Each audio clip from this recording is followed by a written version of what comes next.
ആ പാലമരം കത്തി നശിച്ചതു മുതലാണ് മണിത്തറ കോവിലകത്തിന്റെ പ്രൗഢിയും പ്രതാപവും ക്ഷയിക്കാൻ തുടങ്ങിയത്. മണിത്തറ കോവിലകത്തെ സംരക്ഷിക്കുന്നത് രണ്ട് ആത്മാക്കളായിരുന്നു.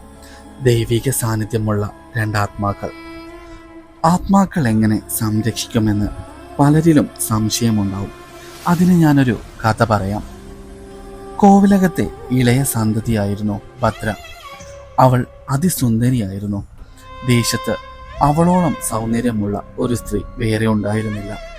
ഒരിക്കൽ ദേവലോകത്തു നിന്നും ശാപം ലഭിച്ച ഒരു ഗന്ധർവൻ മണിത്തറയിലെ ഭദ്രയെ കണ്ട് പ്രേമാവശനായി. ദേവലോകത്തിന്റെ നിയമമനുസരിച്ച് ഒരു ഗന്ധർവനും ഭൂമിയിൽ സ്ഥിരമായി വസിക്കാൻ അനുവാദമുണ്ടായിരുന്നില്ല. എന്നാൽ ഗന്ധർവൻ അവളുടെ സൗന്ദര്യത്തിൽ തന്റെ ലോകവും നിയമങ്ങളുമെല്ലാം മറന്നുപോയിരുന്നു. ഭദ്രയുടെ മനസ്സിനെയും ശരീരത്തെയും ഗന്ധർവൻ കീഴടക്കി. അവരുടെ ബന്ധം കാലങ്ങളോളം വളർന്നു. എന്നാൽ ഒരു ദിവസം ഗന്ധർവൻ ഭദ്രയെ കാണാൻ എത്തിയില്ല. കാലങ്ങളോളം അവൾ കാത്തിരുന്നു. എന്നാൽ ഗന്ധർവൻ വന്നില്ല. ഗന്ധർവൻ പ്രാപിച്ച സ്ത്രീകൾ ഒരിക്കലും സുബോധത്തോടെ നടന്നതായി ചരിത്രം പറയുന്നില്ല. പതിയെ പതിയെ അവൾ കോവിലകത്തെ ഇരുട്ടുമുറിയിൽ അവളുടെ ജീവിതം ഒതുക്കി. അവളുടെ അവസാന ശ്വാസവും നിലക്കാൻ ആരംഭിച്ചു. അന്നത്തെ രാത്രി അവസാനമായി അവളെ കാണാൻ ആ ഗന്ധർവൻ വീണ്ടും പ്രത്യക്ഷപ്പെട്ടു.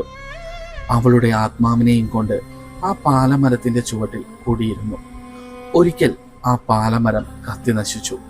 അന്നു മുതൽ കോവിലകത്തെ ശക്തിയും സംരക്ഷണവും ക്ഷയിക്കാൻ തുടങ്ങി. കോവിലകത്ത് അനിഷ്ട സംഭവങ്ങൾ അരങ്ങേറി. ഒടുവിൽ കോവിലകം ഉപേക്ഷിച്ച് അവകാശികൾ മടങ്ങി.